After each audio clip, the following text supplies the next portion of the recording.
მოგესალმებით.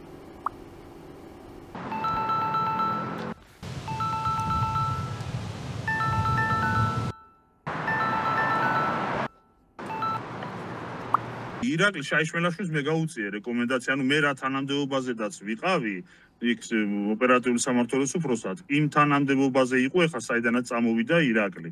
მე მასთან არ მქონია კომუნიკაცია, რაც წამოვიდა იქედან, თუმცა მივიდა უკვე იქ იმ მდგომარეობამდე იქაურობა, ანუ გულისხმობ გედედეს და შიგნით სიტუაცია და განწყობები, რომ უკვე ალბათ გადაილახა ის წითელი ხაზი, სადაც უკვე იმის იქეთ აღარც მორალია და აღარც ადამიანობა და აღარც პროფესიონალიზმი და აღარაფერია და ალბათ უკვე ეს რაღაც არ ვიცი კონკრეტულად რა მოხდა, მაგრამ რა უნდა მოხდარიყო, რაც ხდება, ხედავთ უკვე.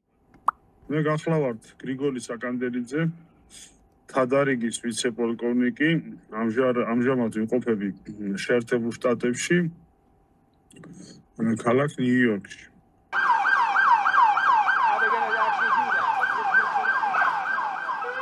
97 წლიდან 2016 წლამდე მსახურობდი შეიარაღებულ ძალებში. კაპიტნის საკარიერო კურსი დავამთავრე აგრეთვე საზღვაო ქვეითთა უნივერსიტეტის სამეთაურო საშტაბო კოლეჯი.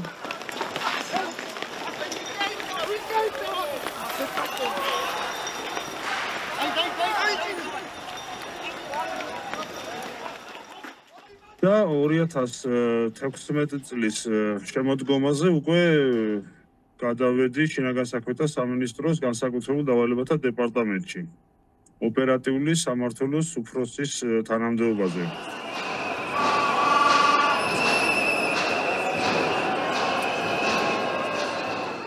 2017 წლის შემოდგომაზე მინისტრი შეიცვალა, მოვიდა გახარია. ამას მოყვა ჩვენი დეპარტამენტის ხელმძღვანელების განთავისუფლება.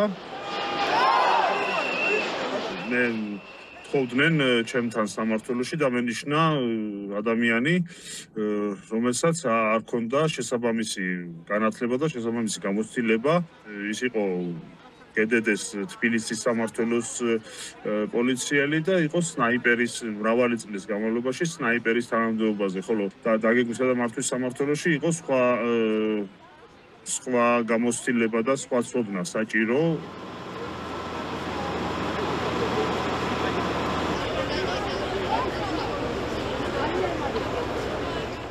ეს აღმოჩნდა თვითონ ამ მინისტრის მოადგილი პროტეჟე და კადრი და მე მომთხოვეს მეორე დღესვე დამეწერა განცხადება და წავსულიყავი სამსახურიდან.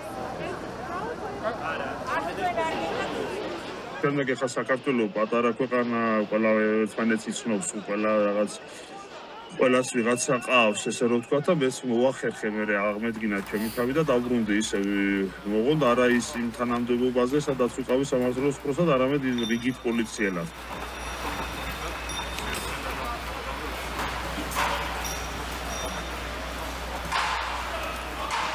შემდეგ მოვიდა უკვე ხარება.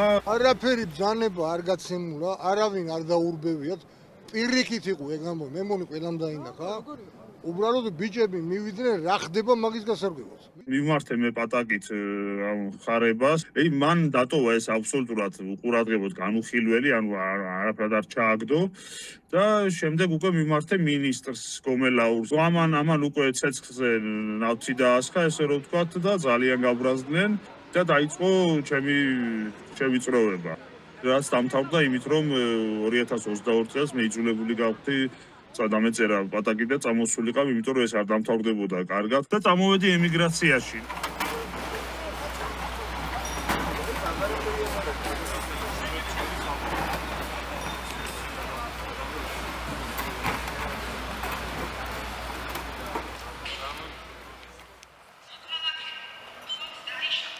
განსაკუთრებულ დავალებათა დეპარტამენტში არის სხვადასხვა დანაყოფები. ძირითადში არის ეს ორი მიმართულება, ესე ყველასთვის გასაგები ენაზე რო ვთქვათ.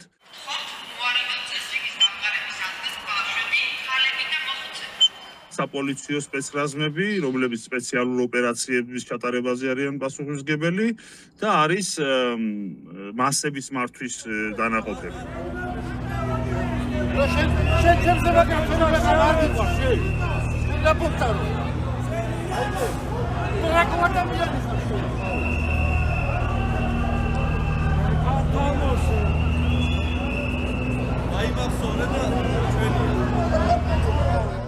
ხო, ეს რობოკოპები არის მასების მართვის ქვედანაყოფები და წესით და რიგით საპოლიციო სპეცრაზმი, რომელიც აი საპოლიციო სპეცოპერაციებზე, რომელიც არის პასუხისმგებელი, მათ აქვს სხვა წვრთნა, სხვა ფსიქოლოგია და სხვა мотивация.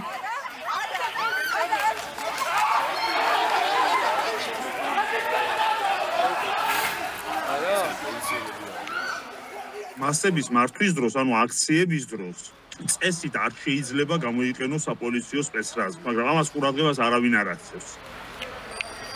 ყოველთვის ესე იყო რა, აი მე რაც მახსოვს, რომ ვიყავი, რომ ამ საკითხზე, როცა დავიწყებდი საუბარს, ნუ არ ყოფნით ეს რობოკოპების ქვედანაყოფების რაოდენობრივად არ არის საკმარისი, ვთქვათ, გარკვეული აქციების და ოპერაციების უზრუნველსაყოფად და შემდეგ ამ სპეცრაზმებს, ამ საპოლიციო სპეცრაზმებს იყენებენ აგრეთვე.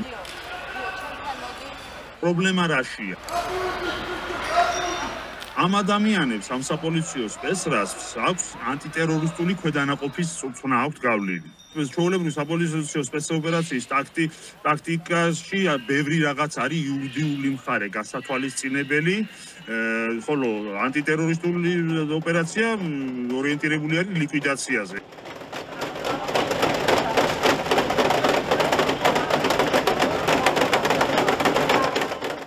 ამას კიდევ რო თუ შევადარებთ უკვე რობოკოპების ტაქტიკას, აქ კიდევ უფრო დიდი რადიკალური განსხვავება, იმიტომ რომ რობოკოპები წესით და რიგით არ არიან გაწვრთნილი და არ არიან ორიენტირებული განადგურებაზე.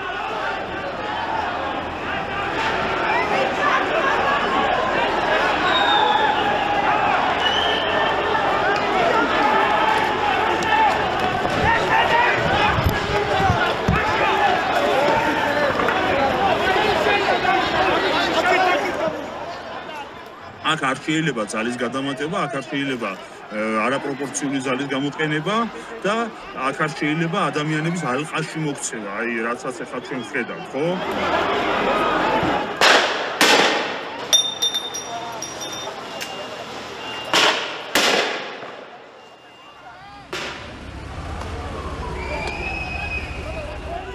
შემძღვანელები ეხა ვის არის კი იცის ყველამ ხარაზიშვილი, იგივე ხარება. ეს პიროვნება სადაც დადის, აძლევენ იმის საშუალებას, რომ თავის ხალხი წაიყვან, წამოიყვანოს და შემდეგ ნიშნავს ამ ხალხს თანამდებობებზე, მე ამ ხალხს თავისი ხალხი მოყავს.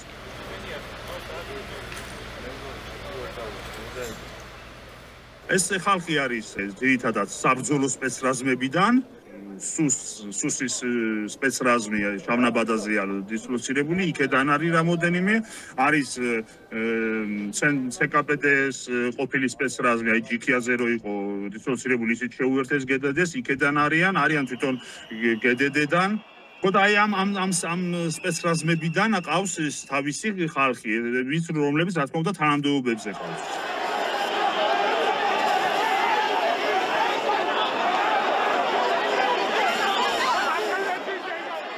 ვალოდ მაგ ვინც იყო ამ მასების მართვის სპეციალისტები, მასების მართვის ტაქტიკის სპეციალისტები, ვინც იყო, თითქმის აღარავინ ან თუ არის შემორჩენილი, ვინმე იმას არაფერი არ ეთქვის და არავინ არაფერს არ ეკითხება. წლების განმავლობაში ამერიკელები ინსტრუქტორები ჩამოდიოდნენ და წვლიდნენ GDD-ს ამ მასების მართვის ტაქტიკაში. მაქვს მე ეს დოკუმენტი ნანახი, სადაც საელჩოში აღწერილია, რომ თითქმის აღარ დარჩა GDD-ში მომზადებული ინსტრუქტორი, მომზადებული სამეთაურო რგოლში თითქმის აღარავინი აღარ არის მომზადებული და ითხოვდნენ ამერიკელები, საელჩო ითხოვდა ხელახლა აცხადებდა იმას ტენდერს და ხელახლა გადამზადებას და შემდეგ უკვე აღარ ჩატარდა ეს, არ ვიცი რა პანდემიის გამო არ ჩატარდა თუ რამე სხვა ხელი შეუშალა. 2016 წელს მე რომ მივედი, მინისტრის მოადგილე მალანია, აი ამერიკელებთან დაკავშირებით იყო ძალიან უარყოფითად განწყობილი და ისიც კი მაქვს მოსმენილი, რომ ეს შეფს არ ესიამოვნება. შეფი გაბრაზდება, შეფს გულისხმობდა ბიზნესს.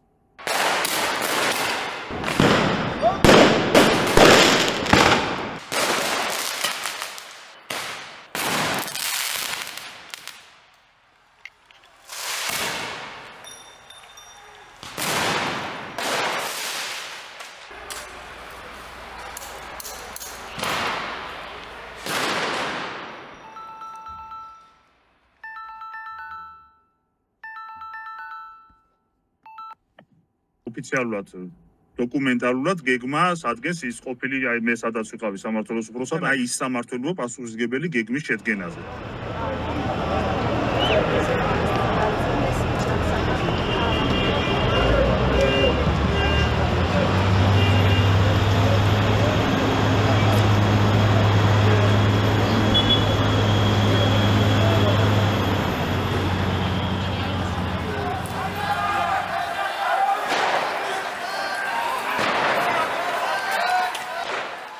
ხელმძღვანელობს, რა თქმა უნდა, ბრძანებებს გაცემს დეპარტამენტის უფროსი.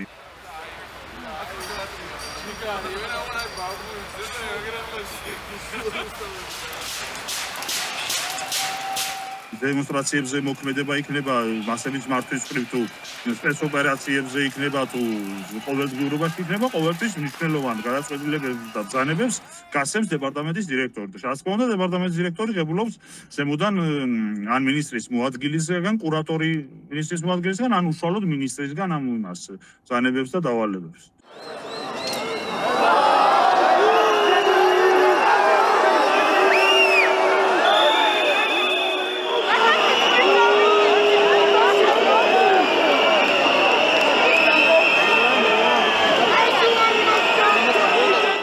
დგება წინასწარ, ანუ ხო აქვს ინფორმაცია, ყველას უსმენენ, ხო, თქვა რაღაც სპონტანური შეკრებები თუ ხო ყველას უსმენენ, ახლა იმას კანონიერად არის თუ კანონოთ უკვე ვიღაუყურებს მაგას, ყველას უსმენენ და შესაბამისად აქვს ცისრები ინფორმაცია.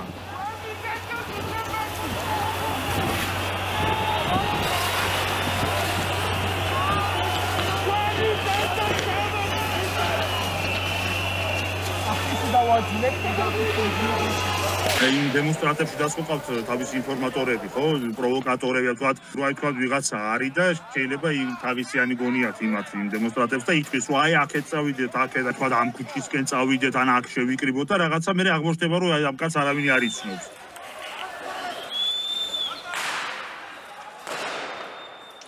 ისიან ადგილმდებარეობა, ამ ადგილმდებარეობის თავისებურებანი სპეციფიკა, თქვათ რამდენი ქუჩა უკავშირდება ამ გარკვეულ იმას ღია ადგილს, ეს ქუჩები არის ჩასაკეტი, რომ ზედმეტი ხალხი არ შემოვიდეს, თორე იმიტომ არა რომ და ალყაში მოიქციო ადამიანი და გასაქცევი არ დაუწო, ეს დანაშაული არაფერ არ შეიძლება.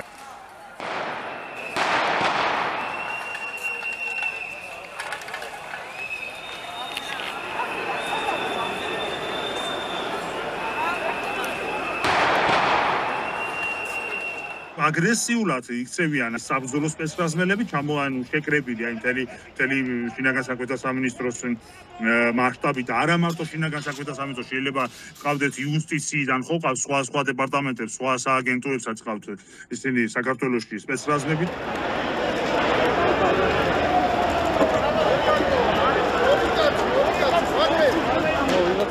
და მაგ არის ახლა ერთი მომენტი კიდე როცა არ ყოფნის ხალხი აი საგუშაგოები არის, ხო?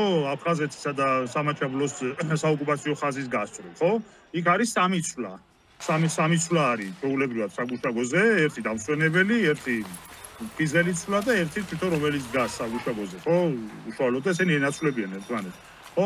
იქედანაც კი ხსნიან, ეს არ შეიძლება ამის გაკეთება წესით და რიგით, მაგრამ უკვე გადასული არიან ყოველგვარ ზღვარს, იქედანაც კი ხსნიან საგუშაგოებიდან მას პოლიციელებს და მოყავთ, იმიტომ რომ რაოდენობრივად და სხვადასხვაებიდან, რეგიონებიდან, განყოფილებებიდან, სამმართველოებიდან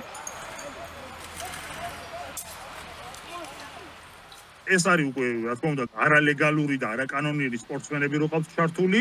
ეს სპორტსმენები არ არიან ახლა ტიტულოვანი სპორტსმენები. ეს ყოველთვის იყო შინაგან საქმეთა სამინისტროში ყავთ გაფორმებული რაღაც გარკვეულ თანამდებობაზე, გარკვეული ნაწილი იმათი. და ხელფას ღებულობენ არ დადიან სამსახურში და ესეთ რაღაცებზე იყენებენ. აქ თომა არ შეიძლება. გუსტავაზე თომა არ შეიძლება.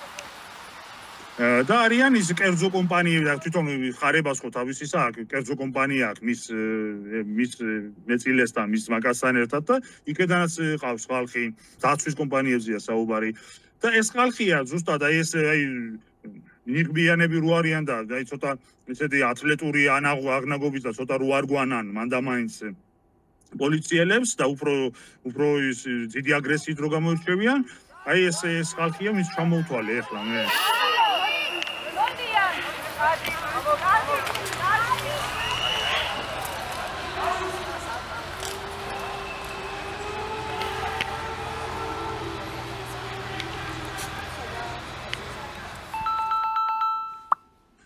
გესმით ჩემი ხმა?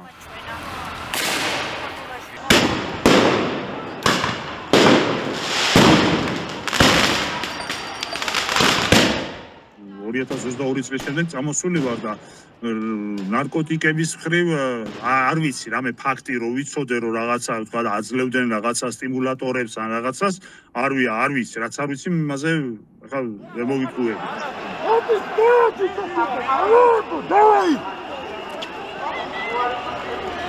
იდეოლოგიურს რაც შეეხება საერთოდ შინაგან საქმეთა სამინისტროში მე რაც ვნახე და რაც შევამჩნიე არის ძალიან ჰომოფობიური და ქსენოფობიური განწყობებია რა. ალბათო მომისმინეთ. რატო ჯერათ ხალხო ისინი იტყუებიან, ევროპული ტვირთები. რუსული პროპაგანდა მეტი არაფერი.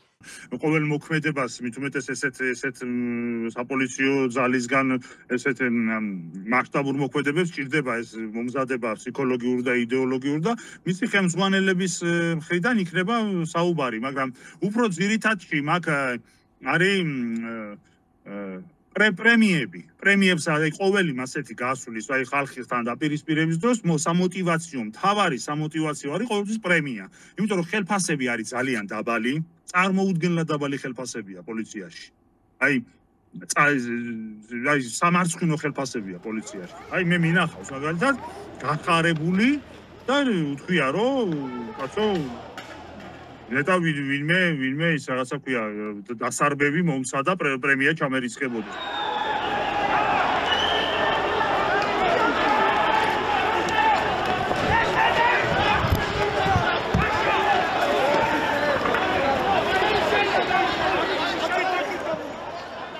მე ურჩევ ამ ახალგაზრდებს პატარა ჯგუფებად აი პატარა მცირერიცხოვან ჯგუფებად არ დაჩნენ იმიტომ რომ მოწყვლადია მცირერიცხოვანი ჯგუფი არის მოწყვლადი და მას შეიძლება იქ რამოდენიმე ის რობოკოპი გაუსწორდეს ძლიერ აი რამოდენიმე ათეული ადამიანისგან შემდგარ სადაც შეიკრიბებიან რა პატარა აი ეს ზუსტად მაგია აი თითოეულა და 2 და 3 კაცი და 5 კაცი ესე რომ დაიქსახება იმათ დაასდევენ მერე